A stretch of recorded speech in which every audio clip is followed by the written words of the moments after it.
Hello, I'm Congressman Joe Neguse, and I have the distinct privilege and honor of representing Colorado's 2nd Congressional District, and I wanted to share a warm welcome to each and every Ocean Week attendee, as well as my sincerest gratitude to the panelists for the Transformative Technologies session, for both their incredible collaborative work and their willingness to share that work with so many others who can benefit from it. From San Francisco to Hawaii, through public entities like NOAA, private businesses, and nonprofit organizations like the Woods Hole Oceanographic Institution, each of the panelists today will share information on the innovative technologies and collaborative partnerships that are fueling biodiversity conservation and a growth in understanding of our world's oceans and Great Lakes. With 2/3 of our world underwater, there's a lot left to explore, and I look forward to the new technologies and innovative work that will allow that exploration to take place and humanity's knowledge to deepen. So again, thank you to each of the panelists and to those participating today. Together, we can and we will champion efforts to understand, preserve, and support the biodiversity of the underwater world.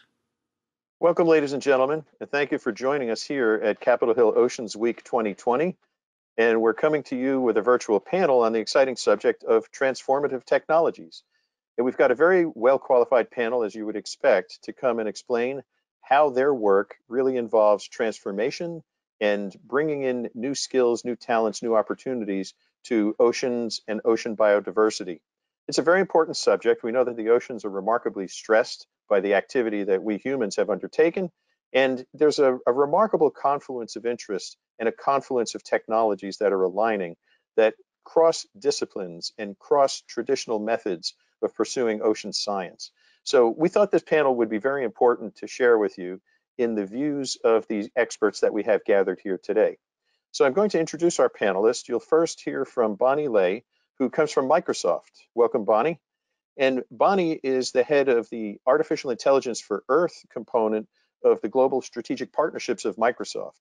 So Bonnie has a biology background, but came into Microsoft to bring it more into the IT world, the artificial intelligence world, and really to be bringing in the opportunity to convey to social values and societal values, technology plus the science. Next, then, we're going to hear from Lars Bejder, and Lars is he's the director of the Marine Mammal Research Program at the Hawaii Institute of Marine Biology, which is part of the University of Hawaii in Manoa, and he has quite routinely offered advice and expert views to marine mammal fora internationally and among many other nations, and he's one of the world's experts in marine mammal science. We next have Heidi Sosik. Welcome, Heidi.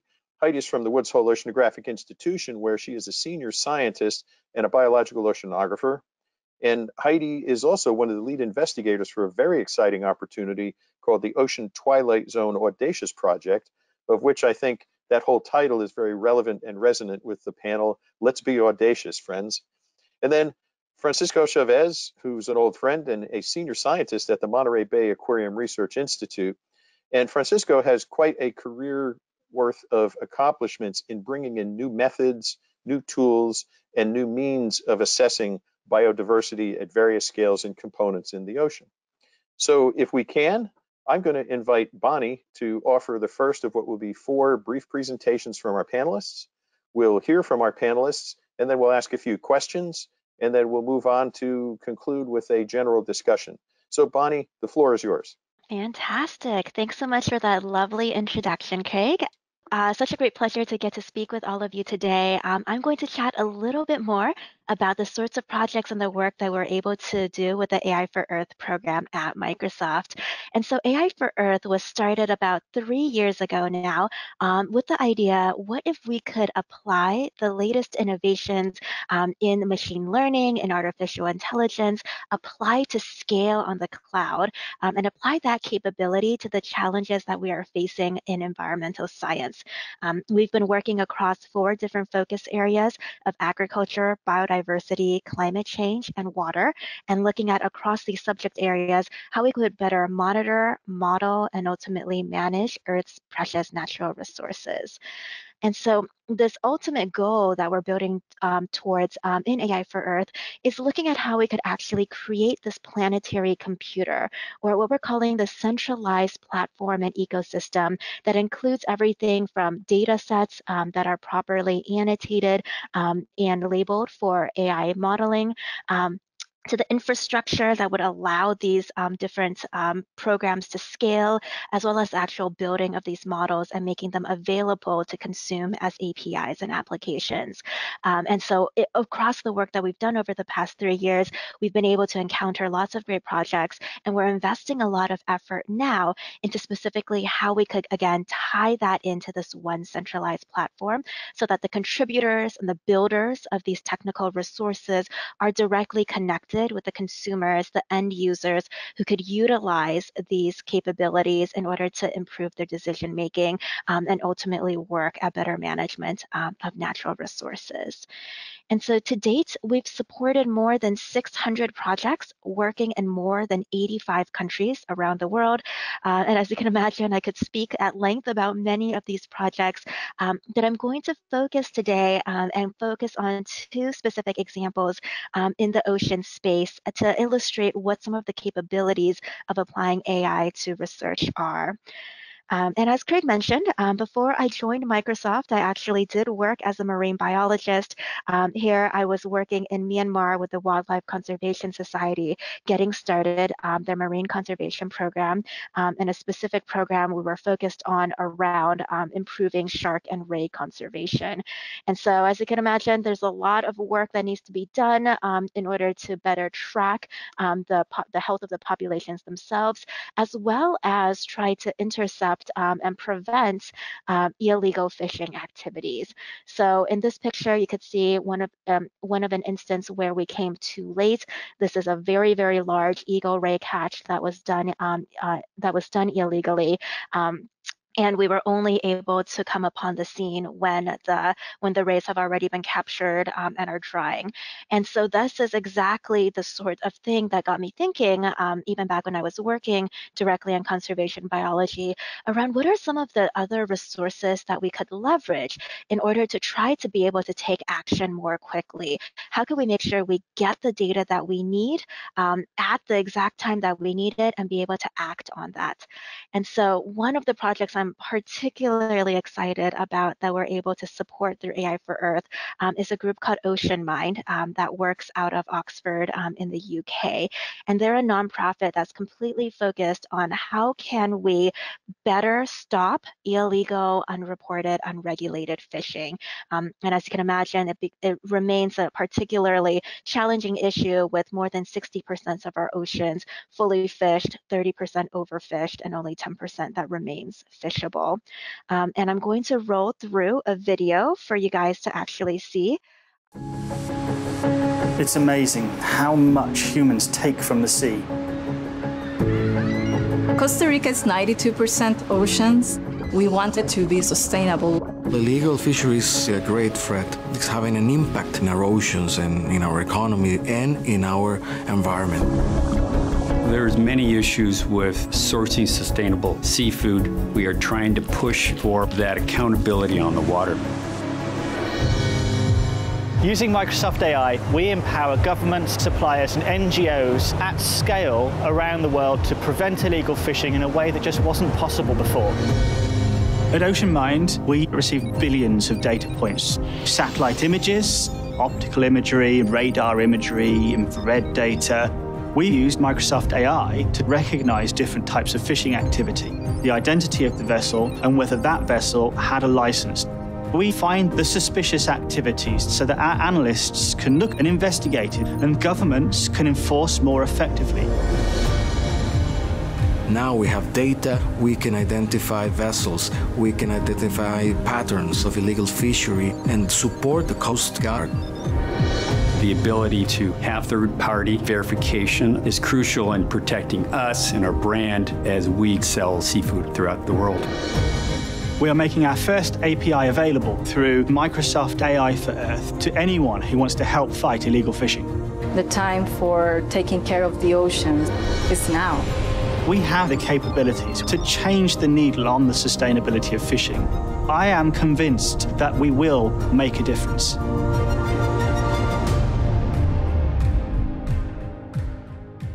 Another example of a project that that we get to work with is in coordination with NOAA.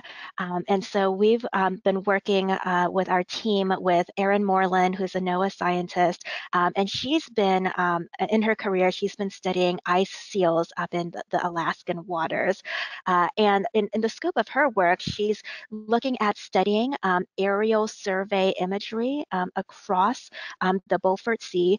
And in a typical year, this could end up being more than 1 million images that are taken of paired color and thermal imagery. These cameras are attached to NOAA turboprop planes and are flown over over the course of a season. And as you can imagine, 1 million images is a lot to be going through.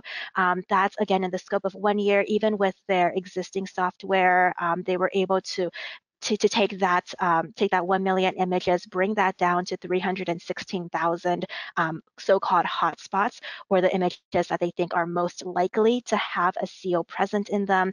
But even then, that still takes more than 6 months for the scientists to sit there and manually process and try to ID and identify exactly which ones have an ice seal in them. So this is an example of the sort of image that they would be looking at and processing. The color imagery, you could see, even if I'm looking through this, it is incredibly difficult to try to pick out the ice seal from this image, which is why we do work with that paired thermal imagery to try to help better proportion and pick out where the seals actually are occurring. And so what our data science team at Microsoft was able to work together with Erin on was to take in some of that historical data that NOAA had gathered in the past and had their scientists manually go through and label and determine exactly when a seal occurs.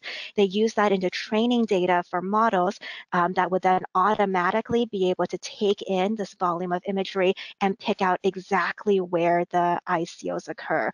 And so this brings down their task that previously took months to do, now is able to be automated, and it can be done in a matter of just hours when done and computed on the Microsoft Azure cloud. And so that's the exact sort of thing that being able to process that quantity of data automatically at that scale is going to allow for the types of to allow for the scientists to focus on then doing the follow-up analyses and bypassing that rote step. And so again, these are just 2 examples of the sorts of projects that we're really excited to support through AI for Earth, and that we're continuing to do so as we're building out this planetary computer, and hope to make these sorts of capabilities widely available to the environmental community and be able to leverage these ways in order to make their work happen even more quickly and have even more impact. Bonnie, thank you very much. That was terrific and quite a tour. And I think what we can easily take away from that, at least at the first level of appreciation, is how many complex systems have come into aggregation and to be brought together where these technologies might not have traditionally been used together. And that's really what we're seeing now with transformational advancements. So that was fascinating work. Thank you for sharing that with us. We'll continue on the theme of marine mammals, perhaps, and we'll ask Lars now to take the floor next. And Lars, the floor is yours. All right, well, thank you very much. It's an honor to be here, and a really exciting time to be part of science and technology. So many new things coming out that are new tools that we all can use. And I'll be giving some examples of how we use innovative technology to study large baleen whales. Now, climate change is affecting our oceans as we speak at an accelerated rate. Among other things, this is significantly changing the distribution, the abundance, and the density of animals throughout the marine ecosystem. Now, for baleen whales, they conduct some of the longest migrations on Earth every year between their breeding grounds and the foraging grounds. Now, when whales, they leave their foraging grounds, they don't feed until they come back 4 or 5 months later, meaning that they migrate all the way to the breeding grounds where they breed and they give birth to their calves for females. The females has to lactate, fatten up the calf, and then they still have to migrate all the way back up to the breeding grounds again. This means there are extreme bioenergetic constraints and demands on these animals. And the things that we're using innovative technology to do is to try to answer what are the effects of a changing climate on these large baleen whales. Now, overall, we're using these technologies to develop what we call a bioenergetic model for the animals that are migrating between Alaska and Hawaii. Basically, that's just a fancy way of saying we're trying to quantify what does it cost to be a whale and how is the environment potentially putting pressures on being a whale. And so we are quantifying changes in the energy budgets of these animals. So how much do they weigh effectively on the breeding grounds and on the foraging grounds? We're quantifying their foraging rates. We're quantifying how much milk and time calves spend suckling from their mothers. And then we're linking these metrics to large-scale oceanographic features to see if there are potential effects of some of these issues. Now, the two main types of technology that we're using are non-invasive suction cup tags that has a whole bunch of accelerometers and videos and hydrophones in them. That's allowing us to quantify foraging ecology of these animals and also how these calves, when they're on the breeding grounds, obtaining milk from their mothers. And then we're using unoccupied aerial systems to quantify body mass of individual whales over repeated measurements, meaning that we can basically quantify how much a whale weighs over time. It's kind of like you and I, or certainly I, go on the scale every week and see how much I weigh, and then I do that again and again, and I can see if my weight's going up and down. That's essentially what we're doing with whales using this technology. Now, the tags themselves are suction cup tags. We are deployed them on the surface with suction cups, so they're non-invasive. And they contain a whole bunch of different electronics, which allows us to reconstruct the three-dimensional movements in the water column. So the pitch, the roll, the heading, we can look at the depth, we can record their sounds they're producing, the sounds that they're receiving, and all of this can be corroborated now with the new tags that also have video cameras in them. I'm not sure about you guys, but I wear a Fitbit. And basically, these tags are Fitbits or Apple Watches for whales, right? So they look at how these animals are moving in time and space, and then we correlate that with the weight measurements. Again, I check my Fitbit, go on my weight scale, and when I've eaten a little bit too much, I pull back on a few different things, right? And maybe some of the things that we need to pull back on is how we're affecting climate change. And this is how we can use this technology to help conservation. Now, here's an example of a humpback whale foraging up in Alaska, conducting this very unique bubble net foraging tactic, where the exhale bubbles in a circle that you see from above, again, using two types of technology at the same time. And they carry out these circles where they bunch up the krill inside these patches. And as they get up closer towards the water column, the animals will face up, it'll open its mouth that you see now, and it'll start going up through that water column and ingest the krill. So this is a way that we can start looking at foraging efficiency and prey intake.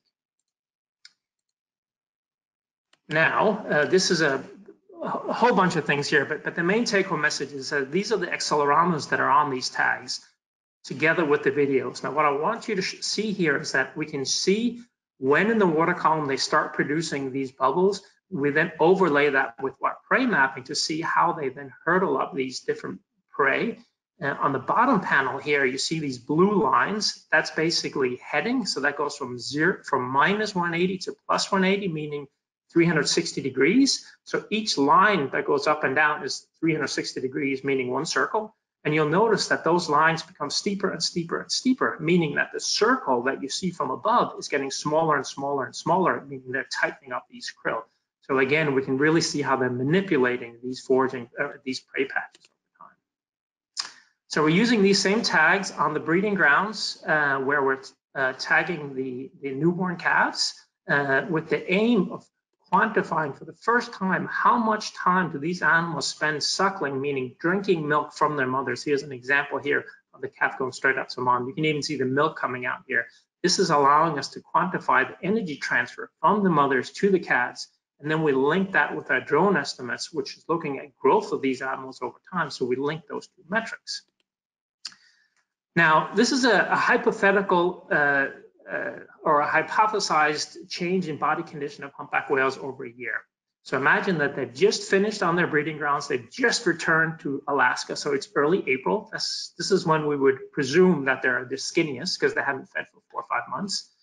And because they only forage and rest in Alaska, we hypothesize that the body mass of these baleen whales will increase over that time. At the end of that season, they will start migrating down to Alaska, where they certainly will lose condition and while they're mating, and again, the females lactating, and again, decrease in body mass. Some preliminary results, only a small part of the 1,700 animals that we've measured so far is showing exactly that. We're showing here that in November, which is just before they leave Alaska, meaning when they're the biggest, on average, they're about 22 or 23 cubic meters. Now, about 5 months later, when they return to Alaska, so then now they've migrated all the way to Hawaii, they've bred, now they're migrated back to Alaska again, they've dropped down to about 14 cubic meters. So on average, these adults lose 30% of their body mass. Now, if you partition that between males and females, females on average will lose more than 40% of their body mass every 2 years. That's an extreme amount of energy that they're transferring and spending over time, right? Similarly, with calves, what we're showing here is that within 4 to 5 months of birth, calves would have put on 350% of their body mass. So what are these tags and drone data telling us? Well, they're allowing us to quantify changes in energy reserves across spatial and temporal scales. They're allowing us to quantify energy intake via the feeding rates and the suckling rates. And then we can use that data to see, well, a calf has to be this big before it leaves Hawaii to be able to make their migration all the way back to Alaska. We're getting clear insights into optimal foraging strategies and how these animals are getting best bang for bucks when they are foraging. And very, very important, we are working with collaborators all over the world that are doing these body measurements of different populations of humpback whales and different species of baleen whales, which is allowing us to quantify the relative health of one population versus another population across oceans. And then, of course, we link this again back to these large-scale oceanographic features. So it's a really exciting time. We're addressing questions that we've never been able to do before because of these new technologies. Now, this slide is really important, one, because I clearly want to highlight all the collaborators that are part of this research.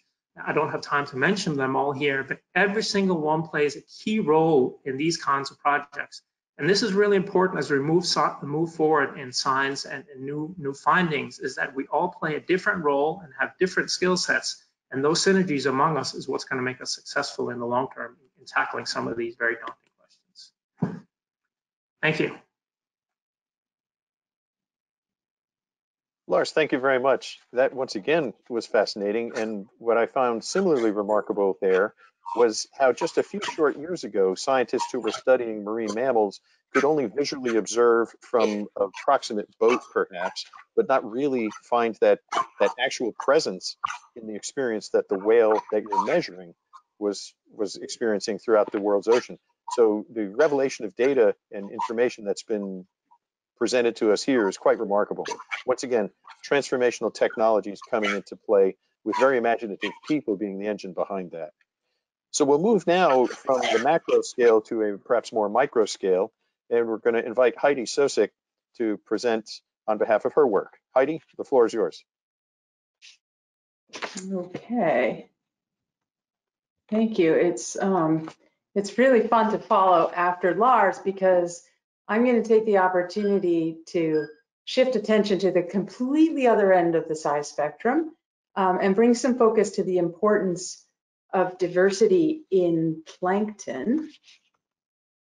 Microscopic phytoplankton in particular are single cells that photosynthesize and produce a biomass that supports nearly all other life in the ocean. Every drop of sunlit seawater contains thousands of these tiny cells, and they're growing and being eaten so fast that they're as productive an ecosystem level as their macroscopic counterparts on land. But we'd never know about this unless we look very closely. And this is an extremely exciting time to be studying these kinds of organisms, because we can now look much more closely than ever before with new technologies like imaging flow cytobot, or IFCB for short. This is a robotic underwater microscope that we developed at the Woods Hole Oceanographic Institution. All the photos that you see here were taken underwater by this robot. And amazingly, this instrument can operate unattended for many months. So we now have records like this one at a coastal observatory offshore of Martha's Vineyard, Massachusetts, where IFCB has been sampling near continuously since 2006. It samples multiple times an hour, so we now have over 250,000 samples, each one containing thousands of images of plankton. So this record is more than 1 billion images. And as you can imagine, this flood of data has meant that we've needed to invest a lot in data and information systems, and it's really great to be able to tell you that you can visit our IFCB dashboard. You see the link here, and access all 1 billion images if you want to. So with the necessary automated image analysis and machine learning approaches, we are able to use these data sets to meet some of the incredible challenges we face in ocean science and biodiversity research to deal with the fast changing ocean conditions, but doing that without having to compromise on the biodiversity detail that's so important to understand ecosystem functions. This is just one example, a multi-year record, daily resolution time series of the dominant diatom that we see at this coastal observatory near Martha's Vineyard. Diatoms are thought to be part of short food chains that efficiently transfer energy to fish and higher trophic levels like whales. So we have a lot of interest in understanding why, when, and where they bloom. And in an exciting advance with support from the National Science Foundation's Long-Term Ecological Research Network, we're now extending these kinds of observations to begin characterizing spatial patterns as well as interactions between space, time, and biodiversity in the plankton. So with IFCB automatically sampling on research vessels, we can see how the same diatom species is distributed across the shelf. We see wintertime blooms in the time series, wintertime blooms across the shelf. And then because this is a sustainable approach, we can do it season after season. How is it distributed in spring, summer, fall? And then through a fantastic partnership we've developed with the NOAA fisheries, we've been able to take this to an even larger scale, now mapping at the species level from North Carolina to Maine, with automated plankton imaging being done on the Fisheries Service ecosystem monitoring surveys. So here I'm highlighting just one important species in this ecosystem, but one of the powers of the imaging approach is that it gives us information about many species, and we can study them all with the same approach.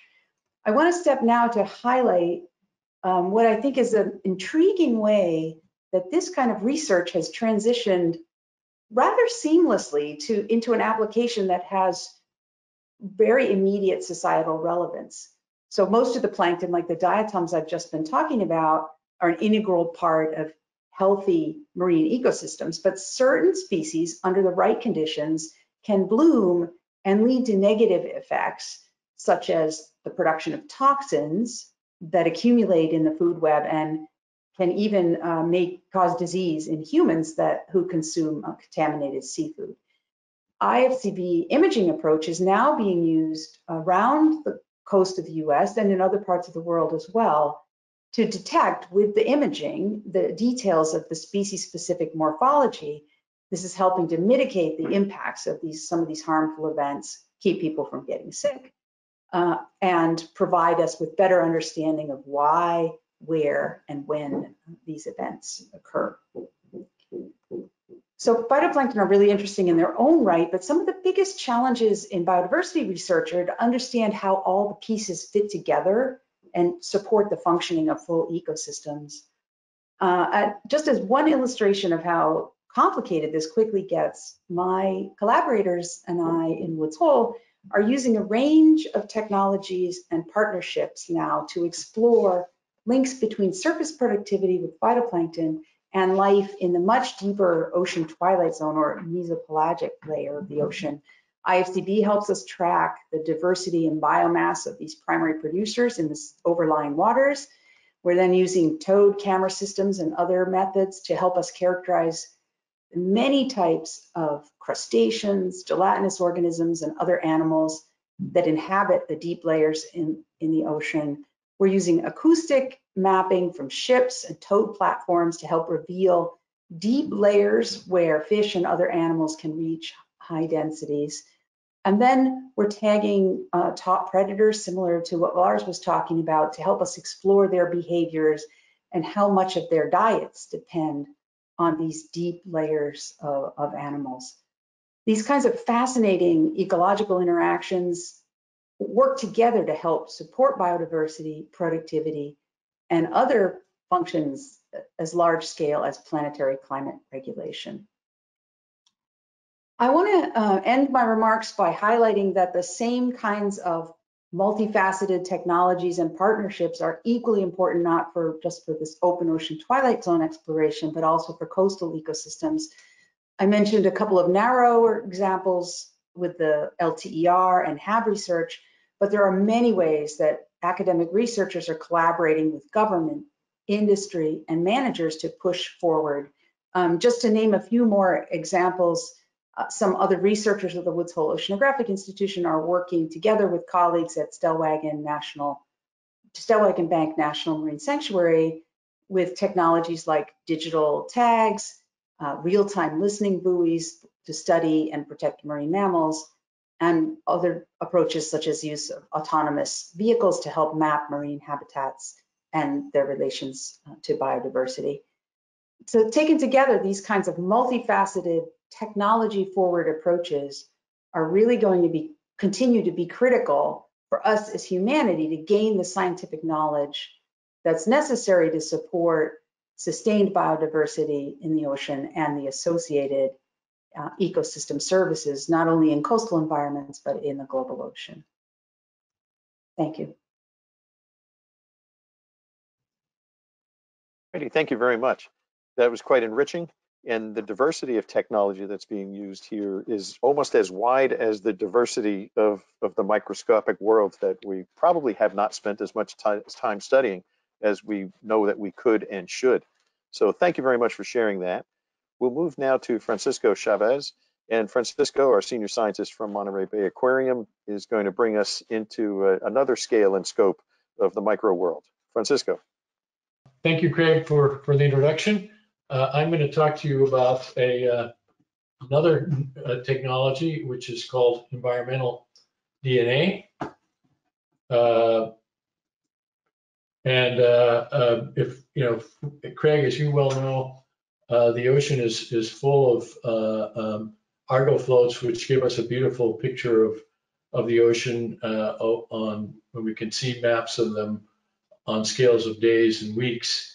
If we were going to look at a map of life in the sea, it would be probably pretty empty. And so with these new technologies we've been talking about, we can help see how life in the sea is changing. This technology is analogous to forensic science, where the criminal scientist might hunt around a crime scene to find some evidence left behind by the suspects, and then if he does, he can match them against a bank of suspects in the FBI and identify who had done the crime. In this case, our suspects are living things in the ocean, and we can study them by collecting water and filtering it, and looking at a wide variety of organisms in that water. In the case of projects that we're running under the auspices of a Marine Biodiversity Observation Network effort, we are using 4 different primers, one targeting fish, another one targeting invertebrates, a third one targeting phytoplankton, and that fourth one targeting microbes and bacteria. And so we collect the water, you extract the DNA from that water, and then you can process it in a couple of different ways. One is to look specifically at if you have an organism of interest, like an invasive species, you can directly target that, or you can look at the entire community using next generation sequencing. So I'll give you a couple of examples of this technology to try to convince you that it works. In this case, a diver or a series of divers were making a transect from near shore offshore, actually off of Hopkins Marine Station, close to where I work in California. And they were collecting water as well as counting fish. And in the top two panels, you see the comparison of the counts, the visual counts, to the counts calculated by extracting the DNA from the water and estimating the number of fish there. But in addition to being able to recognize the fish that were there present, it was also able to pick up schools of anchovy, presence of birds, probably by defecation into the water, or feathers, and dolphins. So the eDNA can not only detect what divers can see, but it can detect other things. And the second example comes from some research that we've done at Mbari, where at a station that is very near to where our laboratory is in Moss Landing, California, in Monterey Bay. We've been sampling there for over 30 years. And for the last 12 or so years, we had started collecting samples and freezing them in liquid nitrogen, not exactly knowing what we wanted to do with them. But we went back and analyzed those samples. And on the top panel on your left, you see the percentage of abundance of the major fish and mammals. And we have sardines in red, anchovies in blue, the other bony fishes in yellow, and mammals in green. And you can see this sharp transition around 2014 when temperature in the Monterey Bay Area as a result of a heat wave changed dramatically from being colder to warmer. And so our fish assemblage changed dramatically to one that is now presently being dominated by anchovies. And that change is represented in the next three panels for the three different groups, the same group as in the top panel. So in the fish, the community is in red and blue, changing dramatically in that same period of time. When one of our climate indices, the North Pacific Gyre Oscillation, also changed in sign. But again, what makes this technique so incredibly useful is that we were also we're able to pick up changes in the zooplankton in the second panel and changes in phytoplankton in the bottom panel, where the phytoplankton changed from a diatom dominated system to one that was more dominated by dinoflagellates. So here's our wheel of eDNA, which starts on the left here with some sample collection. We process the sample in the laboratory and then sequence it in a facility. That the sequence returns to us. We do some magic to take those sequences and turn them into taxonomic assignments that then feed these international networks and repositories to create products for our users, often in our case for sanctuaries or for use or for other societally relevant programs, which then provide funding for field campaigns, and this wheel goes round and round, and we continuously evolve it. I'll talk to you next then about how we want to evolve that in the future so that we can take some of these measurements and collect them autonomously and eventually process them autonomously at sea. At Monterey, we've developed a system called the long-range AUV. And we've developed another system called the environmental sample processor. And we've melded those two systems together now, where we have an environmental sample processor on an AUV. And this AUV is smart, and it can tell this ESP when to collect a sample. On the top left, on the top right, excuse me, you can see a drift of this AUV as it went southward across the canyon. What you can't see very well is that there was a big increase of anchovies as this vehicle drifted over the canyon. The system then can collect samples and archive them, and it can also do some chemistry on board. And where we want to go in the future is to be able to do all of this work on board of the vehicle. We're not nearly there yet. We'd like to be able to collect the sample and extract the DNA, process it, use a miniature sequencer on the vehicle, pass the information from that sequencer to some form of computational device that is optimized for processing, get the results, and then send them home, either because we will never recover the vehicle like on an Argo float, or because we might want to make real-time decisions.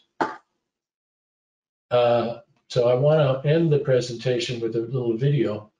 Heidi showed something similar. This is a day in the life of an echo sounder in Monterey Bay, showing the organisms at depth during the daytime, and then coming up, migrating to the surface at night, and then going back down again. These red blobs are likely anchovy schools.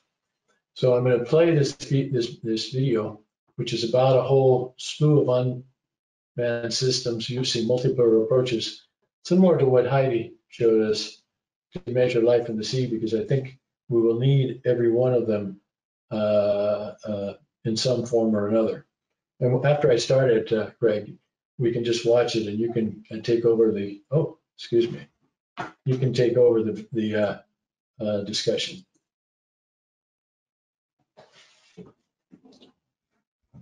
Francisco, thank you very much, and thank you for sharing this with us. And once again, a great degree of diversity of the technology and also the attributes that these technologies are capable of measuring.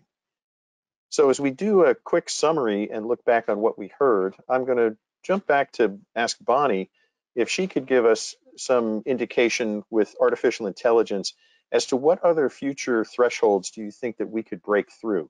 It was quite impressive to see technology in the hands of scientists that might only have been available years ago to the militaries of the world, for example. But now we have the capability of making surveillance and alignments of information in relative ease with very large supercomputers, and with the science community being much more richly informed. Bonnie, where do you see artificial intelligence going in the future with biodiversity and these subjects? Yeah, absolutely. And I think that's a great question. The way that we've been thinking about this is that there's really a couple categories of actions or categories of functionality that AI sort of deployed at cloud scale really are going to be able to do transformational work in the biodiversity space.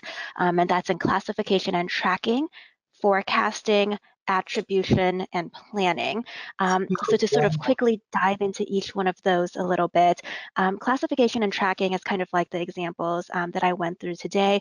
It's looking at being able to classify exactly what was seen at a certain point in time and be able to track it over time and space to see how things have been changing and shifting. And so there's lots that could be done there automatically, being able to get to those steps much more quickly. Well, also, if we're looking at forecasting, that's going to be able to sort of take the information you have now in one point in time and forecast that into the future. And so Again, you could think of this as potentially useful in the marine biology space in things such as migration patterns and trying to be able to draw some forward lines into the future and being able to understand where things will be occurring. Climate modeling also falls into this space and sort of understanding how our various environmental conditions could be shifting into the future. Attribution is another area. This is sort of tracing back now from a specific action, a specific occurrence that is happening, and trying to determine what is actually the cause of that change. So being able to trace back from example, if there's nutrient runoff and trying to trace back to a source. So that's really, again, really focused on tracing back and being able to attribute the cause. Again, really important if you're going to be focused on taking an action, doing an intervention. How could you actually determine what are some of the root causes and areas and sources? And finally, planning. So this, again, is really focused on helping decision makers get to a point where they could decide how can we, what can we actually do to bring about the change that we want to see. And so there's lots of interesting sort of planning tools, determining, taking in inputs of data and determining how to best maximize protection capability. So determining what are the areas of land protection that are most important to focus efforts on. That, again, really focus on getting to the planners, getting to the decision makers, helping them maximize some of the decisions that they want to make. And so in each of those areas, there's lots of different applications across the environmental spectrum, in addition to the biodiversity and the marine biodiversity space. But those functionalities and those capabilities are going to be able to enable a lot of work. Bonnie, thank you very much for sharing that with us. There's apparently a lot of societal relevance in the outcomes and also the driving questions that are on the front end of this. And it's really inspiring to see how big data and computations are really bringing in revelations on so many different science scales and subjects. Well, Lars, I'd like to ask you, in the work that you're doing, I would imagine you started your career with a wetsuit and maybe a camera with the whale in the water. And now with the convenience of unoccupied technology, there's so many additional revelations that are coming to light in the life of the species that you study. Where do you see this going in your field? Yeah, Greg, it's an incredibly exciting time to be part of this research. Combining these fields of technology and biology and marine biology are fascinating, and it is opening up new doors and we never had any idea for. Certainly for unoccupied systems, there are some hurdles that are currently limiting, but that's fastly being accelerated, and we're getting through those hurdles. And two of those are very classic. It's how much data can you store on your systems, and the efficacy of storing data. Again, we're getting much better at that. And also, if you're flying an unmanned aerial system or a drone, for example, you can only fly as much as the battery will allow you to do. So those lifetimes are hindering to a certain degree. But over even the last 2-3 years, that's come a long way. Sensor technology is really looking promising. Just if I look at what's happening, if we study, say cetaceans, I mean, colleagues of ours from Monterey recently developed tags to put on blue whales that you can measure the heart rate of the living blue whale in real time, right? So we're really getting a better understanding of these animals with these new technologies. One of the things that I'd like to see, and I think we'll have it in several years, is having some tags that are able to continuously monitor, for example, the health or body condition of a whale by looking at blubber thickness continuously and transmitting that to us, right? So the things that have to happen to that for that to be effective is that we need a better attachment technology to attach to the animals without being invasive, and we also need to make tags smaller. And again, that's just a natural progress. Look at the biggest computer, the first computer that was ever built, and now look at our smartphones, how small they are and how much we have in them, right? So sensor development is really fascinating at the moment. So I think there's lots of things coming. One other thing that's a little bit hindering at the moment is actually data transmission from these unoccupied systems and efficacy of transmission of data. But again, it's exciting, and every day we're getting new technologies to take into use. Lars, I can't help but think, as you described the ability of scientists to follow whales with new sensors and the technology you're talking about, we almost have a mobile intensive care unit to be able to follow and monitor the health of these animals that otherwise just a few years ago were just presumed to be wandering in the open ocean with very little information for us. So bringing that then to Heidi, I know, Heidi, one of the places in the world that you're experienced in is the Arctic. It's a remarkable place that is undergoing rapid change. And I'm wondering if you could share at a planktonic level some of the surprises that you've seen as enabled by the technology that you've developed and been able to apply in that region. What are the surprises that you see coming in the microscopic and the planktonic world in the Arctic?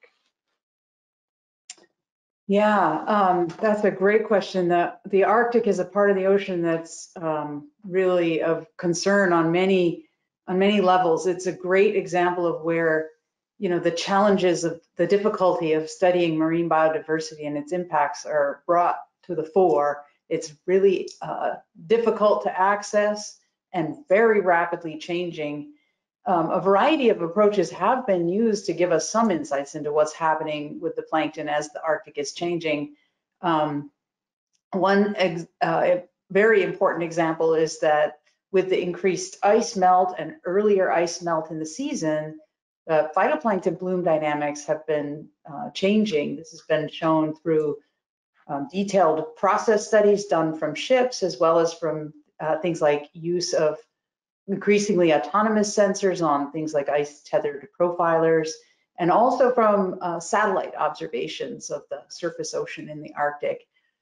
And these, there's a lot that we don't know about how the Arctic functions in terms of the ecosystem, but these kinds of big changes in the timing of blooms throughout the year may have big ripple effects through the whole ecosystem.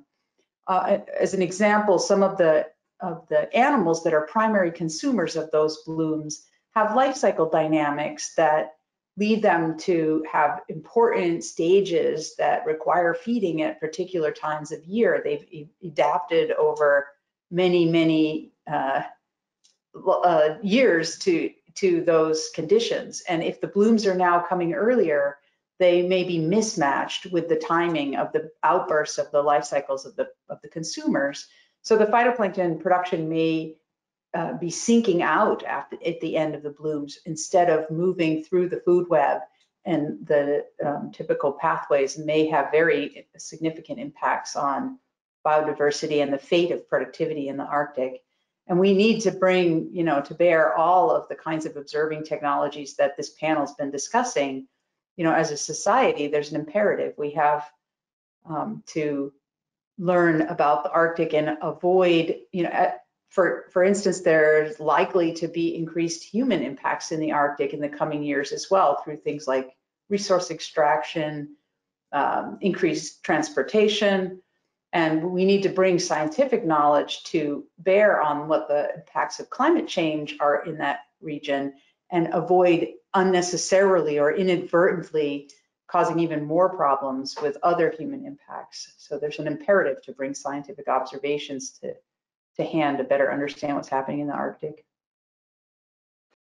Thank you very much, Heidi.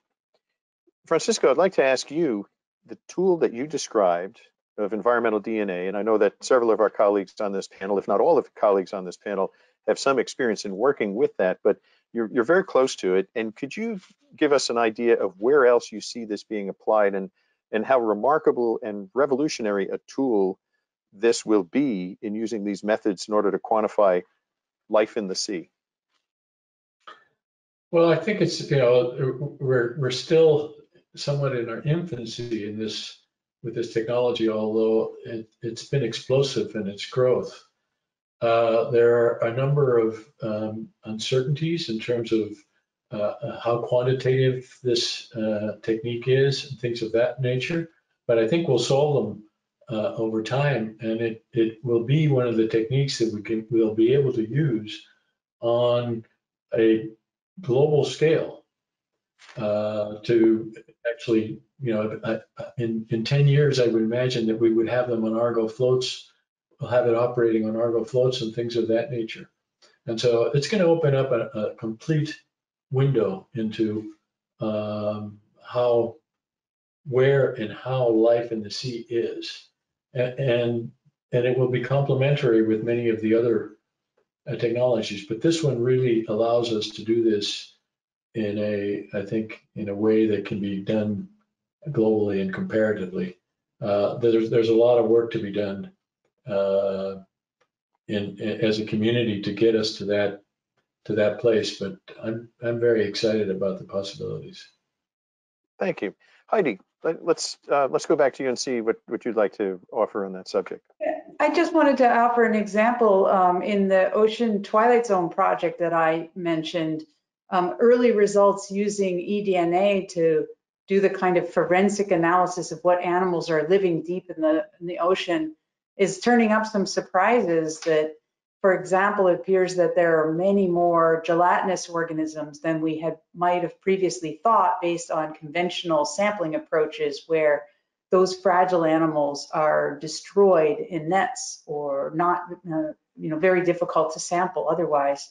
So one way that eDNA may help us is to find things that we can't otherwise, and I think it's going to uncover some important surprises about biodiversity and its distribution and patterns of change in the ocean. As a colleague of mine says, you can't manage what we don't know. Absolutely.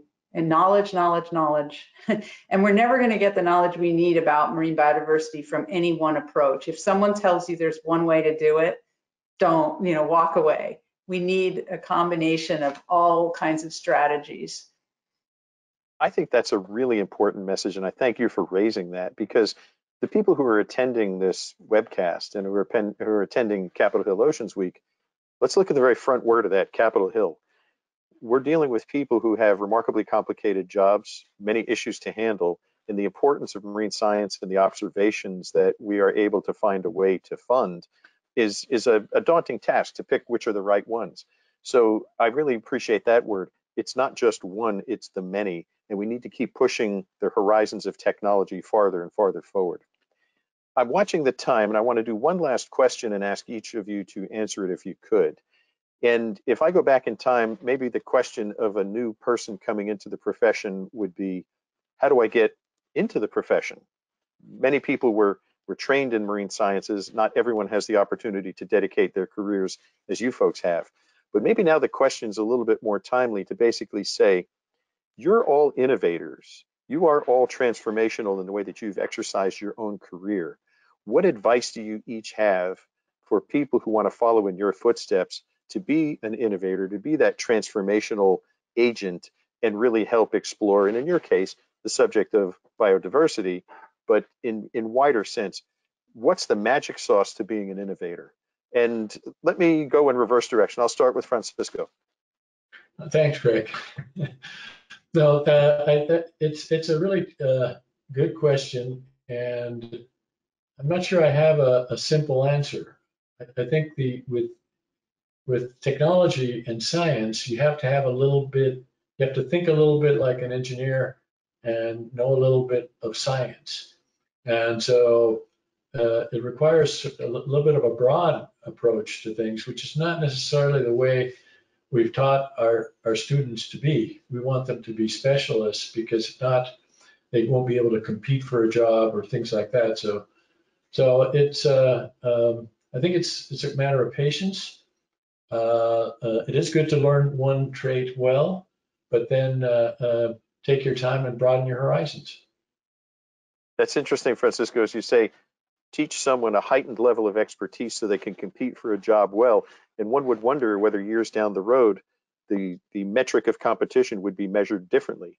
But I would enjoy the further views of the panel. So let's see, Lars, what would you like to offer?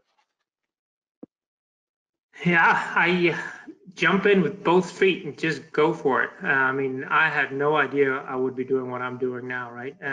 Certainly know your limitations, but don't be afraid, and I think Heidi mentioned it, right? you're not going to be doing everything yourself. Science is way beyond that. You work in large teams, understand the tools that are out there, become specialists in one or two, but really understand what is available in the toolbox, and then bring teams together with different skill sets that really allows you to execute a bigger project successfully. And like Heidi said, you're not going to do that yourself. You're going to do that by bringing in people that work together with different skill sets. Very fine. Thank you. Thank you. Bonnie, what do you think? You've had a diverse career.